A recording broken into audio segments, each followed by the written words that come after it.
Any health-related information on the following show provides general information only. Content presented on any show by any host or guest should not be substituted for a doctor's advice. Always consult your physician before beginning any new diet, exercise, or treatment program.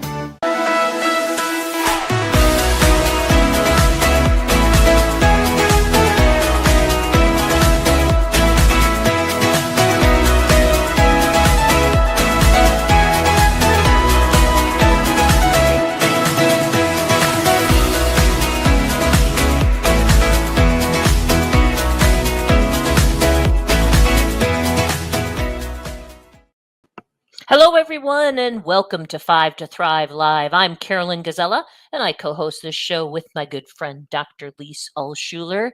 Today, our topic is healing migraines naturally, which is such an important topic because migraines can be painful and they can significantly disrupt a person's quality of life. And I have the perfect expert to discuss this topic. She even hosts her own podcast called Healing Migraines Naturally. Dr. Leslie Cisar is a naturopathic physician who specializes in treating migraines with a more comprehensive, holistic approach. She is also an international speaker and teacher on the topic of naturopathic medicine. But before we dive in, I'd like to thank our sponsors, beginning with Cetria, a patented form of glutathione clinically proven to raise blood glutathione levels. Glutathione is the master antioxidant and the body's primary defense against free radicals. It also helps support respiratory health. For more information, visit cetriaglutathione.com. Also, cognizin citicoline, which is nature's way of keeping the brain's energy-producing centers firing on all cylinders. If you're looking for a way to enhance your brain function, including memory, focus, and attention, look for Cognizin on the label or go to cognizin.com. ProThrivers Wellness Brain is a product that contains cognizin as well as other brain-supporting nutrients and herbs. You can find ProThrivers Wellness Brain online at pureformulas.com. There's also ProThrivers Wellness Sleep, which combines higher dose melatonin and other sleep-supporting natural ingredients specifically designed for thrivers. You can find ProThrivers Wellness Sleep also at pureformulas.com. And Dr. Ohhira's Probiotics, it's a best-selling probiotic for more than 30 years. It contains 12 probiotic strains that are shelf-stable, so no refrigeration is required because of a unique 3-year fermentation process. It's a very effective probiotic. Learn more at drohhiraprobiotics.com. Dr. Cisar, thank you so much for joining me. Thank you, Karolyn, for having me. I'm really excited to talk with you today. Yeah, I mean, this is definitely your area of expertise, but let's begin with the basics. What exactly is a migraine? Well, it's a great question. Migraines are very common, particularly in women. So about 20% of women will experience a migraine at some point in time. It's at some point during their life. The most classic presentation of migraine is head pain, pounding, excruciating, debilitating head pain. And there can be other symptoms that come along with that. So people may experience nausea, even to the point of vomiting. They might experience, tummy upset, loose stools, constipation, just a general sick feeling, a fatigue feeling, and then other symptoms like yawning, watery eyes, vision changes. Very characteristic would be sensitivity to light, sensitivity to sound. That's what is those are common symptoms of what are called classic migraine. And those are pretty prevalent.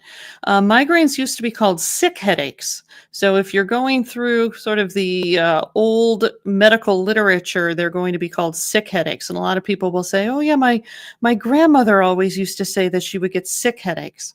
And they were called sick headaches because people feel very sick. You almost feel like you might have the flu or something like that. It's a very sick feeling in addition to the head pain. Yeah, and I've actually experienced migraine, so it is, and this is a long list of some pretty upsetting, symptoms of migraine. What about aura? I've heard about auras. How does that relate to migraines? Yeah, so auras are less prevalent. So you can have a visual aura with or without the head pain. So the most common presentation is that the aura will start, and this is a visual disturbance that most commonly starts off as like a little tiny speck in the field of vision. Oh, it seems a little, is there something on my glasses? Oh, do I have a little, a little maybe mucus or something in my eye, a little fuzziness, and then it starts to grow and it starts to scintillate. So it looks sort of like a kaleidoscope type pattern, a little scintillating. Sometimes it'll be black and white, sometimes it'll be more colorful. And that little speck will start to develop this scintillating pattern, and then it will start to grow. The circle of it will expand and expand. And then frequently the center will clear, and then you sort of have this scintillating donut that gets bigger and bigger, expands across the whole visual field. Typically, that lasts for 20 minutes, and then the head pain will start after that. Anywhere from another 20, 30, 45 minutes or so is very typical. So it's not as common for people to experience an aura, but that can also be a feature of migraines. Some people will have the aura without the head pain. Kind of freaky. So yeah, the most common, when people have their first aura, the first time I had an aura, I thought I was having a stroke. And this is what most people think, right? Something horrible is going on here because my vision is affected. So I'm either having a stroke or my retina is detaching, from the back of my eye. That's what people assume is happening. But that's not the case. Nothing is actually happening on the surface of the retina or inside of your eye. The phenomenon is happening in your visual cortex, the part of your brain that processes the signals coming in from your eye through the optic nerve. So there's nothing wrong with your eye, but it certainly seems that way when you're having it. So many people might rush to the ER, rush into the eye doctor, fearing that their retina's detaching or they're having a stroke, et cetera. It's very anxiety provoking. Yeah. Let's talk a little bit about causes. Like in my case, I developed migraines after my cancer, and they were hormonally related. What are some of the more common causes of migraine? Yeah, so this is you're stepping into a big debate within the migraine world. So a lot of times when people talk about causes for migraines, they're talking about what are called migraine triggers. So sometimes people will say, well, I have hormonal migraines, right? The hormones are triggering the migraine or they're causing the migraine. Other people will say, well, if I know if I go to like a rock concert, all that noise is going to trigger the migraine or cause the migraine. Or a lot of times people will think that the food is triggering the migraine, right? So if you Google migraine food triggers, you're going to find tons of articles with lists of food that you shouldn't eat if you have a migraine because they trigger migraines or cause migraines. So, and I don't subscribe to the trigger theory of migraines. I think that theory doesn't play out when we really dig into it. But usually when people are talking about what causes migraines, they're really asking like, okay, what is triggering my migraine? And people will, there is a correlation, right? So some people are very sensitive to noise. Some people are very sensitive to particular nutrients in different foods. Some people have difficulty detoxifying their hormones every month. And so so there is a correlation that people will notice between certain things and their migraines, but it's not actually those things that are causing the migraine. That's a great clarification. Thank you for that. Why do you use a more holistic approach when it comes to healing migraines? Well, everybody wants to get to the root cause, right? And so when you go into an allopathic doctor, they are going to give you a prescription medication. And in the allopathic doctor's mind, the prescription is treating the root cause of the problem, whether it's migraines or some other condition, right? But I think that most people have sort of an intuitive sense that the medication is not really getting to the root cause, right? Mhm. The medication is more like a little band-aid on the problem that the symptom is causing for us. So that's what drives a lot of people. That's definitely what drove me to looking for the actual root cause, right? So number one, I think most people are looking for what we might call a more holistic approach, a more natural medicine approach, because they really want to address the actual root cause of the symptoms. The other reason for taking what we might call a holistic approach or actually addressing the root cause is because when we take a medication to treat the symptoms, the body is being the biochemistry of the body is sort of being manipulated by the drug, by the medication. And our body fights that biochemical manipulation. Our body is generating the symptoms, the body is generating the aura and then the horrible pounding head pain afterwards for a reason. We may not appreciate the symptoms, we may not appreciate the reason, but if we come in and try to alter the biochemistry that's generating that symptom, the body says, no, I want to generate this particular biochemistry. You may find it unpleasant, but I'm generating that particular biochemistry for a reason. So now I'm going to fight what you're doing with that medication. So what happens over time is that the medication becomes less and less effective. Mm. So everybody, any of my clients, they will say, when I first started getting migraines, I tried Advil, I tried Excedrin. I was able to get by with those over-the-counter products at first, but then they became less and less effective. I really did not want to go into the neurologist and get a prescription, but I was desperate. And I thought, you know what, if I only need to take this Imitrex, once or twice a month, even though I hate to take medication, I guess I'll do that. I mean, I have to go to work. I have to take care of my family. I'll bite the bullet and do that. Mm-hmm. But then over time, because their body is fighting the suppression that the Imitrex is generating, well, now the migraine frequency and severity starts to increase. So what was 1 or 2 doses a month now turns into 5, turns into 10, turns into 15. Mm. So this is what also drives people to take another approach, because the medication, unfortunately, given enough time, is going to stop working. It's not going to be able to suppress the symptoms because the body is going to get better and better at fighting the effects of the medication. Yeah, that makes a lot of sense. You build up a resistance. So let's dig into your natural approach. And I realize that you utilize an individualized strategy, but where do you like to begin?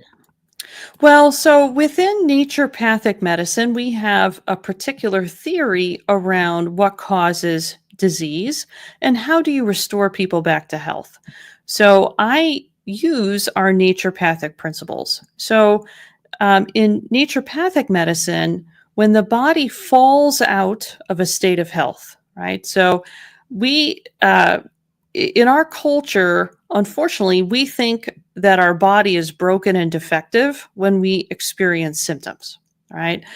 In fact, I have a client whose neurologist told her that her brain had faulty wiring, and that's why she got migraines. I mean, so we have been told that we are experiencing these symptoms because something is broken, defective. We have faulty genes, bad genes, which is basically a scientific way of saying you're unlucky, right? Mm-hmm. But within naturopathic medicine, we believe that the symptoms are being generated because we've fallen out of a state of health and the body wants to get back into a state of health. Every living thing on the planet has a self-healing mechanism, right? Even a plant, if a plant, you kind of rip a leaf on your house plant, even your house plant starts to repair that damage to the leaf. So our bodies are designed to get back into a state of health.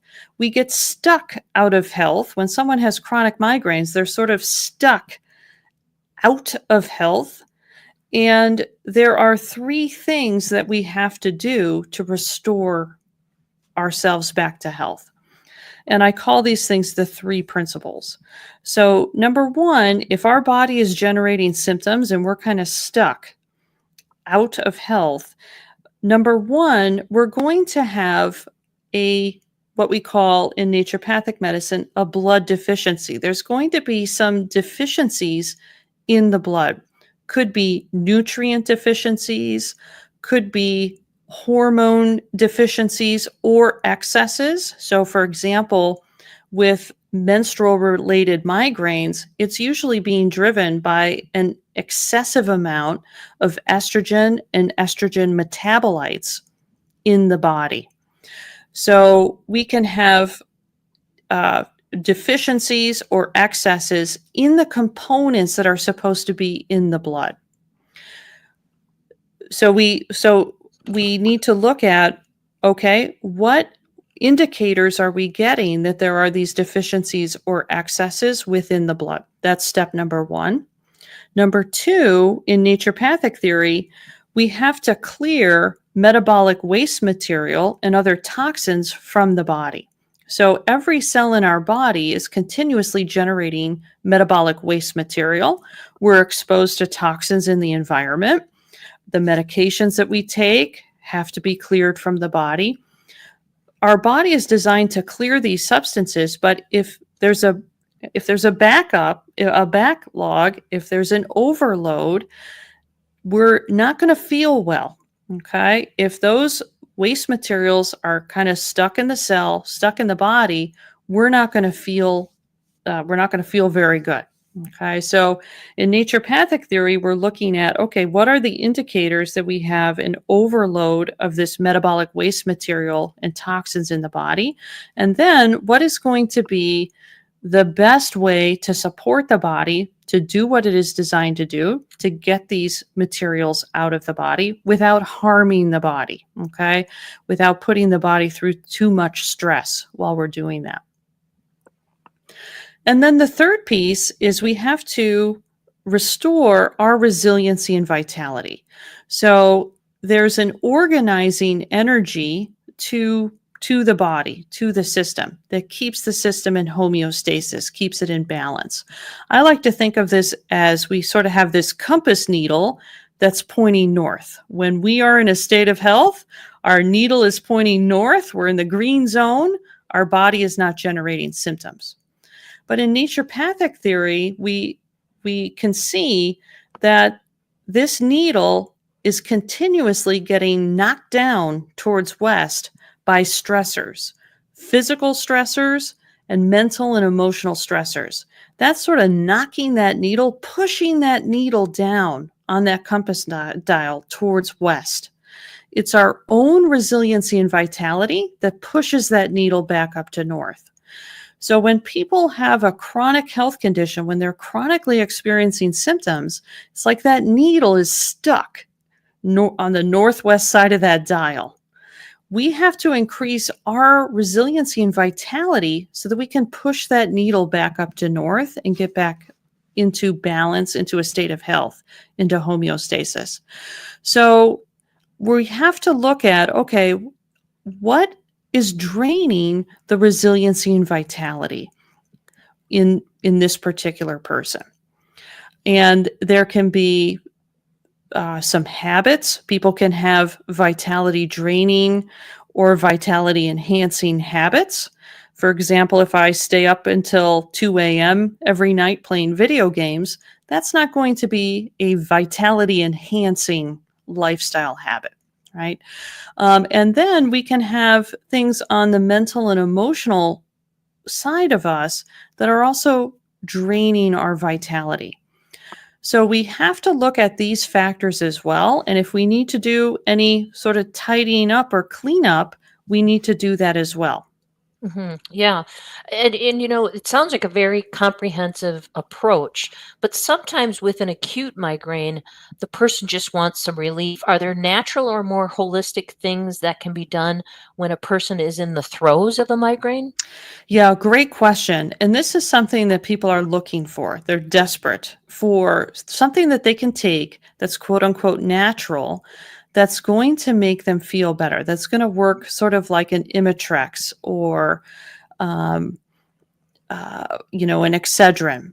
And unfortunately, there really are, you're really not going to find a lot of effective natural abortives. Okay.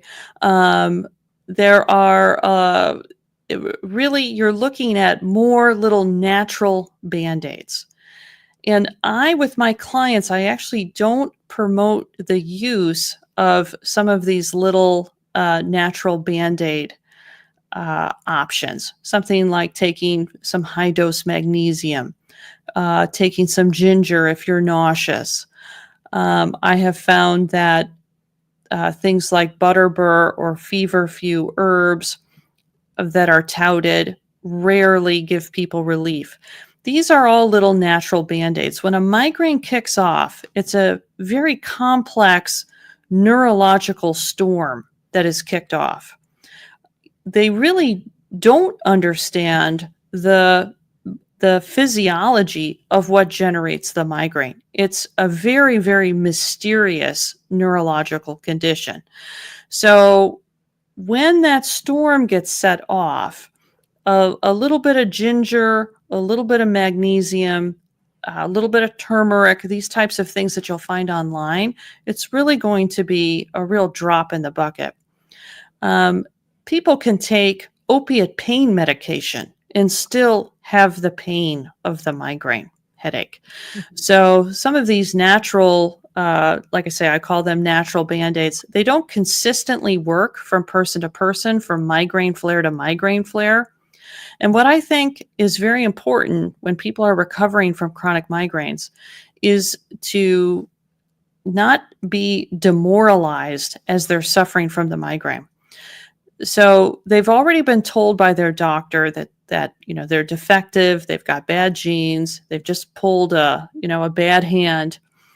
And then when you start kind of trying to piece together these little natural band-aids, it can be very demoralizing. You might take ginger during one migraine flare and feel a little bit better, but then the next migraine flare, you take the ginger again and it doesn't do anything for you. And this can really be demotivating for people. My focus is let's get you feeling better as fast as possible. And then you don't have to worry about taking your over-the-counter, your prescription, or any of these natural band-aids because they don't work consistently. Yeah, that's such a interesting concept. So you focus straight away on improving ASAP so the band-aids aren't needed. Exactly. I That's think, great. I have scoured because migraine headaches have been written about in the naturopathic literature. If you go back to the early naturopathic writings, the eclectic herbalists, these little natural remedies have been documented in the source material. And I have gone through the material and I have tested these things out. And maybe they worked 100 years ago. I have to assume that if they were written about and touted, they had to have some efficacy. But unfortunately, because of what this is my theory. I think because we have taken so much medication because now we have the medication available, right? 100 years ago, you couldn't take an Advil. There were no triptans. So now people, they have that head pain. Well, let me start with Advil. Let me try Excedrin. Now let me try a prescription. By the time they're coming to a natural practitioner, they've already taken how many doses of medication? Mm-hmm. And the body is now fighting the medication and generating more severe migraines. Mm-hmm. So what maybe worked 100 years ago before these suppressive drug therapies, I don't find works today. Yeah, interesting. Okay, so we only have a minute or so left. What final pieces of advice do you have for listeners who suffer from migraines? The most important thing is to not believe that you're broken and defective.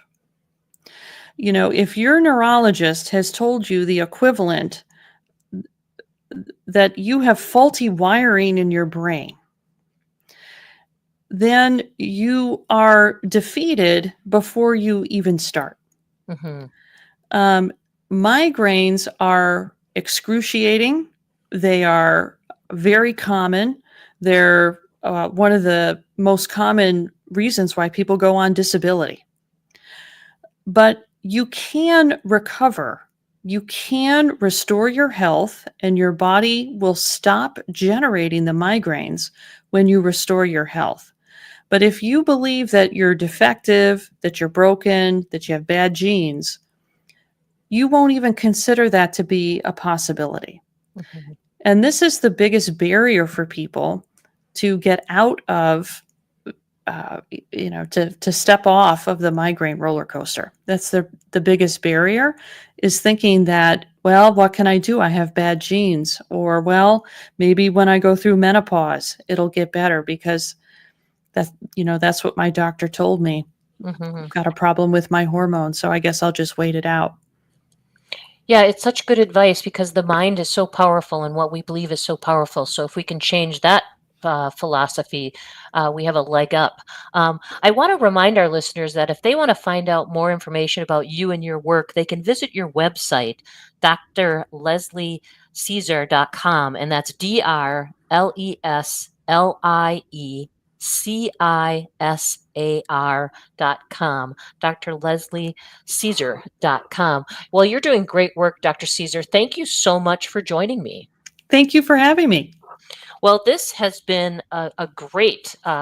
We'll have to have you back on because I feel like we just touched the surface on this topic. It's a big topic. No wonder you have a whole podcast devoted on it.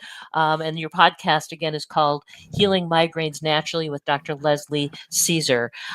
So that wraps up this episode of 5 to Thrive Live. Once again, I'd like to thank our sponsors: Pro Thrivers Wellness Sleep Formula, Cetria glutathione, the superior glutathione to support liver and immune health, Cognizant citicoline to help enhance memory, focus, and attention, and Dr. Ohhira's award-winning shelf-stable probiotic. Well, this has been a great show. May you experience joy, laughter, and love. It's time to thrive, everyone. Have a great night.